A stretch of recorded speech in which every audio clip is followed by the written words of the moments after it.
Mejor, para no meterme en camisa de once varas, déjeme saludar al maestro José Ignacio Martínez, coordinador del Laboratorio de Análisis en Comercio, Economía y Negocios de la UNAM. ¿Cómo le va, profe? Le mando un abrazo. Don Vicente, qué gusto saludarle a usted y a su amplio auditorio. Oiga, déjeme darle contexto al tema. Tras la pandemia del COVID-19, múltiples gobiernos de países de Latinoamérica, Europa, América del Norte, Asia y Oceanía han instaurado nuevas medidas para reparar los huecos fiscales que generó la pandemia tras la crisis económica.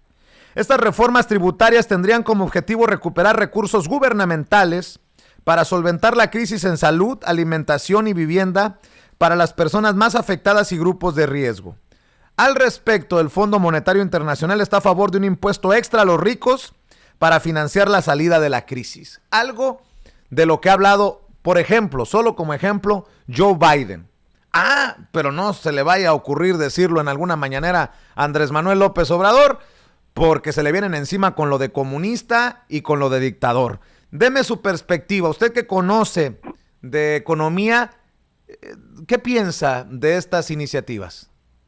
Precisamente hilando el análisis con relación al tema que estaba abordando hace un momento, de aquí, don Vicente, es importante poner el contexto de cómo estaba el PRI, cómo estaba el PAN, precisamente en la crisis del 95 o en la crisis de 2009.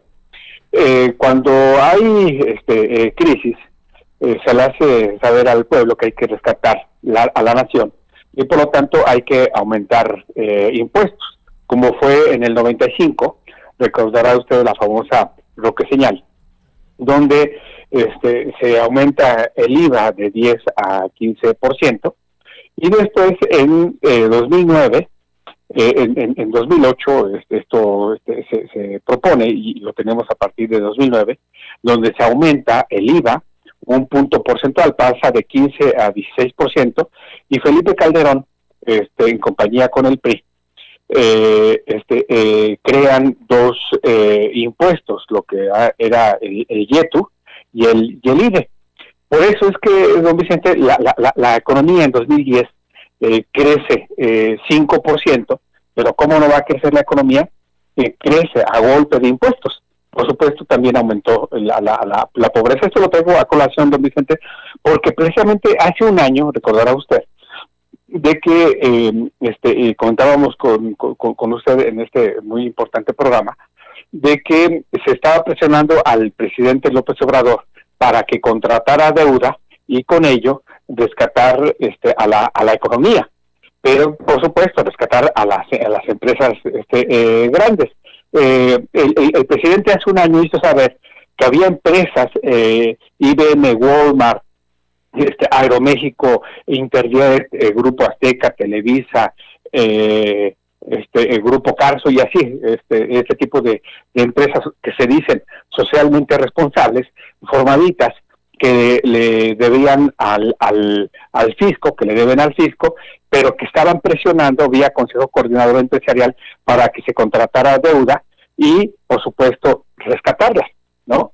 A ello, por supuesto, se opuso el presidente. También se decía que México era el único país que no estaba contratando deuda para rescatar a las empresas. Bueno, precisamente estos países que contrataron deuda ahora están obligados, estas naciones, para 2022, aumentar impuestos precisamente para poder pagar los empréstitos que contrataron. Tenemos el caso de España. Alemania está presionando fuertemente a España para que contrate deuda y pueda el gobierno español pagar la deuda que se contrató para rescatar su economía. Argentina, Brasil, Colombia, Chile están en esta tesitura. Por supuesto, también se encuentra Estados Unidos. Y esto es de suyo relevante, don Vicente, porque aquí no hay que confundir lo que se está proponiendo en México, que es la reforma fiscal con relación al aumento de impuestos, porque sí, ya vamos a ver ahí a los priistas, a los panistas, a los periodistas ahora, ¿no? En su momento, y como usted dice que esto lo grave, ¿no? Porque vamos a ver próximamente que van a decir que el presidente López Obrador va a aumentar impuestos. Me parece que por ahí no va el camino en México. ¿Qué es lo que vamos a ver, don Vicente? Vamos a tener en los próximos días, por ahí de julio a agosto, una discusión en torno a la miscelánea fiscal. ¿De qué se trata esto? De mover tabuladores, no de aumentar impuestos. ¿En qué sentido? Se va a atacar frontalmente, más fuerte, la evasión fiscal, la ilusión fiscal, el cochupo, y por lo tanto se va a presionar y se va a hacer pagar a los principalmente grandes contribuyentes que le deben al fisco. Hay un impuesto que se llama Impuesto Especial sobre Producción y Servicios. Se va a cobrar más impuestos, más tabuladores en torno a este impuesto, a cigarros, ¿sí? A bebidas edulcoradas, refrescos. También se va a incorporar a este régimen a plataformas digitales. ¿Por qué? Sí, con todo respeto, sí, el albañil, la mesera, el trabajador despachador de la gasolinería, sí, el profesor académico, pagamos, don Vicente, el IVA, el ICR. ¿Por qué no este tipo de empresas que tienen cuantiosas ganancias, por supuesto, al año? Por ahí va esta cuestión que vamos a tener en México. No obstante, es totalmente distinto a lo que tenemos en estos países que ya mencioné, porque ahí sí va a haber aumento de impuestos, y le va a pegar principalmente a los trabajadores, a las trabajadoras, ya que de por sí tienen un menguado ingreso, y ahora con estos impuestos que se van a cobrar, pues sí les va a pegar, y vamos a ver cómo las empresas grandes, ¿no? Se les hace muy fácil no pagar, o bien amenazar que se van de esos países, de esos mercados, si se les cobran los impuestos. Lo que sí es que el Fondo Monetario ya puso el dedo en la llaga, ¿no? Que se grave la riqueza, ¿no? Que se cobre la riqueza, quien tiene más, que pague más, ¿no? Entonces, ya lo dijo usted muy bien. Vamos a ver aquí diciendo que López Obrador va a nacionalizar la riqueza, va a atacar a los poderosos.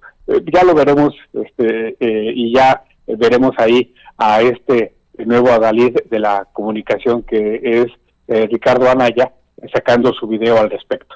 Oiga, maestro, creo que es importante en este contexto también rescatar que si ocurre así, nos dirán países envidiosos.